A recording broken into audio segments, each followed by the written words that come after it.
Welcome to Kelly's Take Two YouTube review regarding how to do a rent proration. Students often get confused on this topic, and I think it's because we need to understand who exactly is involved. And guess what? It is not the tenant. All right, let's check it out. The people involved when it comes to a rent proration are simply the current owner. Let's call the current owner the landlord. The other person involved is the investor. The investor is the new buyer who will be the new landlord. So this is the buyer, the investor. The tenant is not involved in a rent proration. So let's go ahead and build a timeline. When the current owner sells the property, they have to transfer not only the lease agreements, but they also have to credit some of the rent that's already been collected to the new owner. So what does that look like? Let's pretend that this property is being sold in the month of May, and the property is going to close on May the 20th. This new buyer investor gets the keys to this investment property on the 20th of May. This is May 1st, this is May 30th. In real estate school, we use a 30-day month and a 360-day calendar year, just FYI. So a word problem might say something like, the property is set to close on May 20th. The tenants paid their rent in full on May 1st. So on May 1st, the landlord got all the rent money. The tenants paid all their rent money. Let's say their rent for the month is $1,500.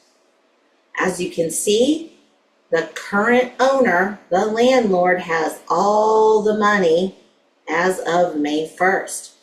But on May 20th, this new buyer investor owns the property.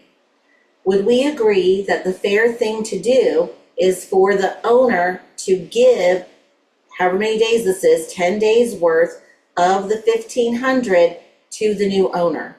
The answer is yes. So what do we do? As with any proration, we've got to calculate a daily rate, then we've got to calculate the days owed, and then we've got to credit or debit somebody. Here we go. So in this instance, we are going to end up doing a credit to the buyer, and we're going to end up doing a debit to the seller.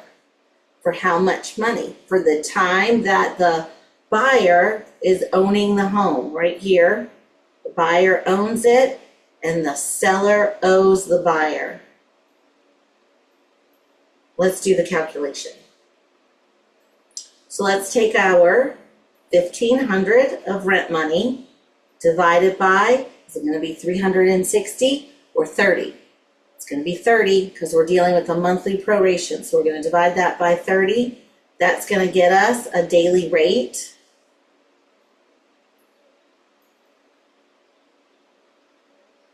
We're going to take that daily rate and we're going to multiply it by days owed. And the seller owes, it looks like, for 10 days.